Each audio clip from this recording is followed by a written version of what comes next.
ആ കുട്ടിനോട് ഞാൻ കേരളം എന്ന് എഴുതാൻ പറഞ്ഞ സമയത്ത് ആ കുട്ടി കേരളം എന്നല്ല കോരളം എന്നാണ് എന്ത് ചെയ്തിട്ടുള്ളത്, എഴുതിയിട്ടുള്ളത്. ഇന്റർവെൽ അസസ്മെന്റ് സ്റ്റാർട്ട് ചെയ്യുന്നത് ഇന്റർവെല്ലിൽ ഒരു ഇയർലി പീരീഡിലാണ്. അപ്പോൾ ആ സമയത്ത് നമുക്ക് ഉണ്ടായിരുന്നത് ഒരു പാരന്റും ഒരു കുട്ടിയും വന്നിട്ടുണ്ടായി. അവർക്ക് മെയിനായിട്ട് ആ ഒരു പാരന്റിന്റെ കൺസേൺ എന്ന് വെച്ചിട്ടുണ്ടെങ്കിൽ കുട്ടി രാത്രി പഠിക്കുന്നില്ല എന്നുള്ളതായിരുന്നു പ്രശ്നം ഉണ്ടായത്. അതായത് വായിക്കാൻ പറഞ്ഞാലും എഴുതാൻ പറഞ്ഞാലും ഒക്കെ കുട്ടിക്ക് ഭയങ്കര ബുദ്ധിമുട്ടാണ്, അല്ലെങ്കിൽ ആ കുട്ടി എന്ത് ചെയ്യുന്നില്ല, പഠിക്കാൻ പറഞ്ഞാൽ കേൾക്കുന്നില്ല, ആ സമയത്ത് എന്തെങ്കിലും ഫോൺ ചോദിക്കുകയാണ്, അതല്ലാന്നുണ്ടെങ്കിൽ പെട്ടെന്ന് ഉറക്കം വരുന്നുണ്ട് എന്ന് പറയുക, അങ്ങനത്തെ ഒക്കെ ഒരു സിനാരിയോ ആയിരുന്നു ഉണ്ടായിരുന്നത്. അപ്പോൾ ഞാൻ പാരൻറ്റിൻ്റെ അടുത്ത് പറഞ്ഞു കുട്ടീനെ നന്നായിട്ടൊന്ന് മോട്ടിവേറ്റ് ചെയ്യണം, എന്നാലേ കുട്ടി പഠിക്കുള്ളൂ എന്ന് പറഞ്ഞു. അപ്പോൾ ഞാൻ പറഞ്ഞു ഓക്കെ, ഞാൻ എന്ത് ചെയ്യാം, മോട്ടിവേറ്റ് ചെയ്യാം, നിങ്ങൾ എന്ത് ചെയ്തോളൂ, ഒന്ന് പുറത്തിരിക്കും, ഞാൻ ഒരു മോനെടുത്തൊന്ന് സംസാരിക്കട്ടെ എന്ന് പറഞ്ഞു. അപ്പോൾ കുട്ടി നല്ല രീതിയിൽ എന്ത് ചെയ്യുന്നുണ്ട്, സംസാരിക്കുന്നുണ്ട്. ഒരു സ്ലോ ലേണർ ആണെന്ന് തോന്നിയിട്ടില്ല, അതുപോലെ തന്നെ ബിഹേവിയറിലാണെന്നുണ്ടെങ്കിലും പറയത്തക്ക വിധത്തിൽ പ്രശ്നങ്ങളുള്ള പോലെ തന്നെ നമുക്ക് തോന്നിയിട്ടില്ല. അപ്പം അങ്ങനെ നിന്ന സമയത്ത് ജസ്റ്റ് ആ കുട്ടീൻ്റെ പേരൊന്ന് എഴുതിച്ചു, പേര് എഴുതുന്നുണ്ട്. പക്ഷേ ആ കുട്ടിനോട് ഞാൻ കേരളം എന്ന് എഴുതാൻ പറഞ്ഞ സമയത്ത് ആ കുട്ടി കേരളം എന്നല്ല കോരളം എന്നാണ് എന്ത് ചെയ്തിട്ടുള്ളത്,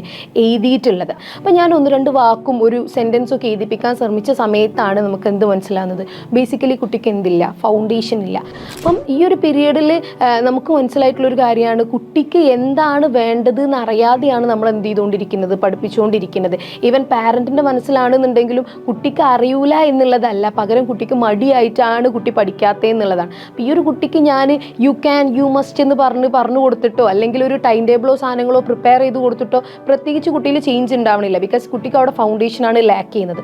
സോ അവിടെ തൊട്ടാണ് നമ്മൾ എന്ത് ചെയ്യാൻ തുടങ്ങിയത്, ഇൻ്റർവെല്ലിൽ അഡ്മിഷൻ എടുക്കുന്നതിന് മുമ്പായിട്ട് കുട്ടിക്ക് എന്താണ് പ്രോബ്ലം ഉള്ളത്, കുട്ടീൻ്റെ വീക്ക്നെസ് എന്താണ്, കുട്ടീൻ്റെ സ്ട്രെങ്ത് എന്താണ്, ഏത് സബ്ജക്റ്റിലാണ് പ്രോബ്ലം ഉള്ളത്, എത്രത്തോളം പ്രോബ്ലം വരുന്നുണ്ട്, ഇനി എന്താണ് കുട്ടിക്ക് പഠിപ്പിച്ചു കൊടുക്കേണ്ടത് എന്നുള്ളത് നോക്കിയതിന് ശേഷം മാത്രമാണ് നമ്മൾ എന്ത് ചെയ്യാറുള്ളത്, അഡ്മിഷൻ എടുക്കാറുള്ളത്. ഇതാണ് നമ്മൾ ബേസിക്കലി ഒരു അസസ്മെൻറ്റ് എന്നുള്ള രൂപത്തിൽ നമ്മൾ സ്റ്റാർട്ട് ചെയ്യാനുള്ളൊരു മെയിൻ റീസൺ.